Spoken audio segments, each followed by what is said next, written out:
ये आप तय करें दोस्तों। लेकिन आज लगा कि जिस तरह से नीतीश कुमार जी को गुस्सा आया, शायद तेजस्वी यादव ने उनको एक आईना दिखा दिया, एक ऐसा आईना जो उनका क्रूर चेहरा दिखा रहा था। जिस तरह के वर्ड्स और जिस तरह की चीजें उन्होंने अपने भाषणों में इस्तेमाल की थी, इतिहास का हिस्सा है। लेकिन जरा आज वर्तमान में भी तो देखिए, इस बार जिस तरह से चुनाव लड़ा गया, कितने बेटे बेटियां हैं, यहाँ तक भी बात हुई ना, और किसी और ने नहीं कहा, नीतीश बाबू ने खुद कहा था। तो ये सब भी तो ऐसी बातें थी जो जब लालू जी का और नीतीश जी का चुनाव होता रहा, एक बार नहीं कई बार आमने सामने हुए। आप एक उदाहरण बताइए, कटुता का आरोप प्रत्यारोप लगे रहे, कितना पर्सनल इन्होंने किया तेजस्वी यादव जी ने। कम से कम उम्र की, अनुभव की मर्यादा होनी चाहिए। हम तेजस्वी यादव से एक पीढ़ी पहले के हैं, वो हमारे बच्चों के साथ लड़ते अच्छे लगते हैं। हमारे शरद यादव जी के, रामविलास जी के या नीतीश कुमार जी के खिलाफ लड़ते हुए कम से कम पर्सनल अटैक करते। और दूसरा तो ये इसी चुनाव की बात कर रही हूँ ना त्यागी जी, मैं तो इसी चुनाव की बात कर।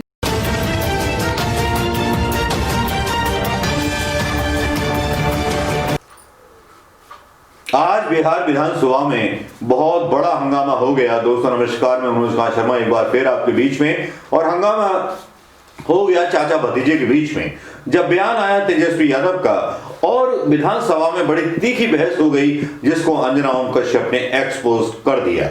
जहां बहुत सारे प्रवक्ताओं को बुला रखा था नीतीश कुमार जी के तरफ से कि साहब आप पक्ष रखिए, तो वो बोल रहे थे कि साहब तेजस्वी ने गलत बोला। तो अंजना ओम कश्यप ने पूछा पलट करके कि उन्होंने भी तो मर्यादा तोड़ी थी, एक नेता होने के नाते उनको मर्यादा नहीं तोड़नी चाहिए थी। लेकिन ये खबर है क्या, नीतीश कुमार गुस्साते हैं मगर आज जैसी तमतमाहट पहले नहीं दिखी। वजह है विधानसभा में तेजस्वी द्वारा उनकी निजी जिंदगी पर कही हुई बातें। आज जैसे नीतीश कभी नहीं दिखे थे। नीतीश के गुस्से की वजह बहुत बड़ी थी, जितनी बड़ी समझ सकें उससे भी बड़ी विधानसभा की कार्रवाई से तेजस्वी यादव के मुंह से निकली बातें हटा दी गई।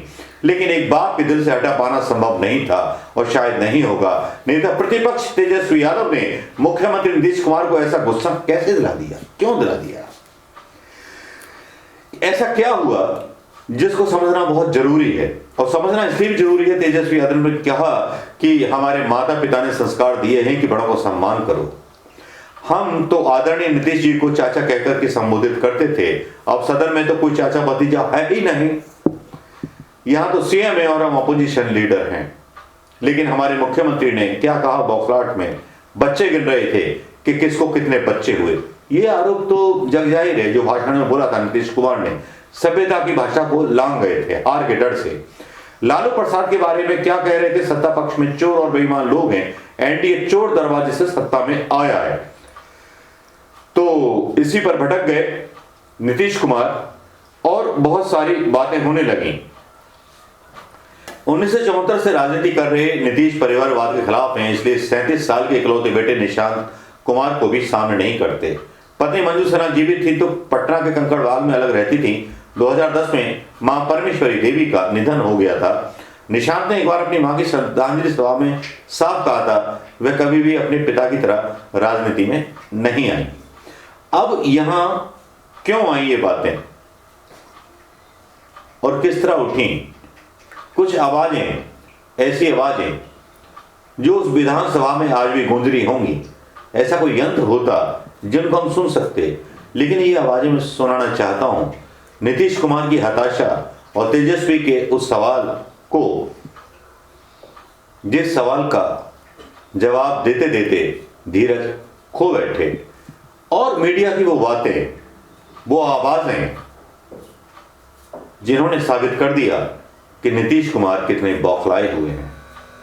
तो सुनिए इन आवाजों को दोस्तों। इतिहास का हिस्सा है। लेकिन जरा आज वर्तमान में भी तो देखिए, इस बार जिस तरह से चुनाव लड़ा गया, कितने बेटे बेटियां हैं, यहाँ तक भी बात हुई ना, और किसी और ने नहीं कहा, नीतीश बाबू ने खुद कहा था।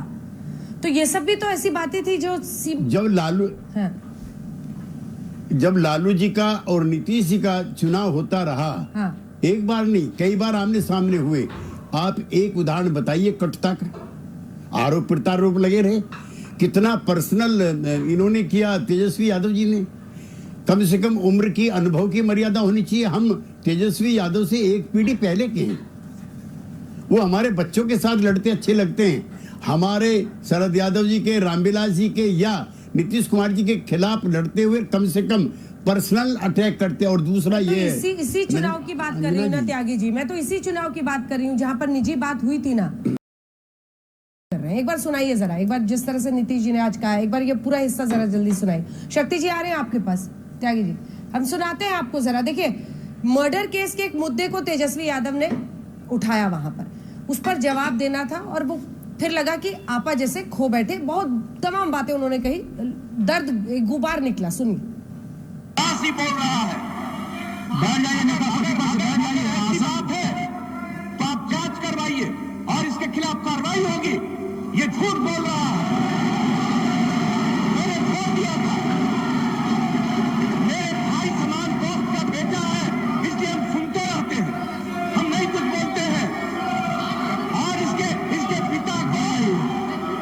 पिता को किसने बनवाया था? लोकदल में विधायक दल का नेता, ये पता है? इसको डिप्टी चीफ मिनिस्टर किसने बनाया था? आज जब इस पर आरोप आया, हमने कहा एक्सप्लेन करो। जब एक्सप्लेन नहीं किया तब हमने छोड़ दिया।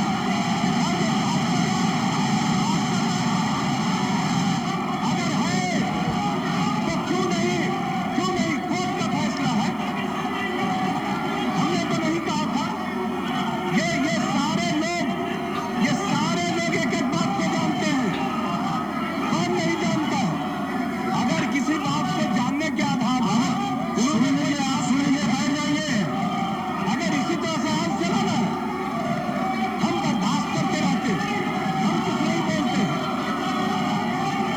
क्यों नहीं एक्सप्लेन किया था?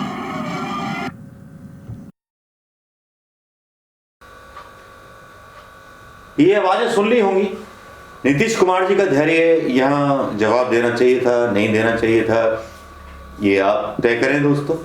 लेकिन आज लगा कि जिस तरह से नीतीश कुमार जी को गुस्सा आया, शायद तेजस्वी यादव ने उनको एक आईना दिखा दिया, एक ऐसा आईना जो उनका क्रूर चेहरा दिखा रहा था। जिस तरह के वर्ड्स और जिस तरह की चीजें उन्होंने अपने भाषणों में इस्तेमाल की थी, उसी तरह के सवाल कुछ पूछ लिए तेजस्वी यादव ने। तो इस पर अपना आपा खोना जरूरी नहीं था। या तो वो थक गए या सठिया गए, ऐसा लगता है सोशल मीडिया पर कहा जाने लगा।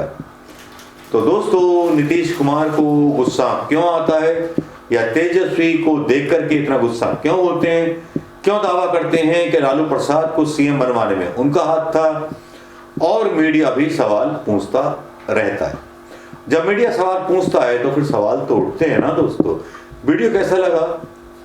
शायद व्यूज थोड़ा सा आगे पीछे हो जाएंगे, लेकिन कार्रवाई और आवाज आपको सुनने को मिलेगी दोस्तों। नमस्कार, जय हिंद दोस्तों।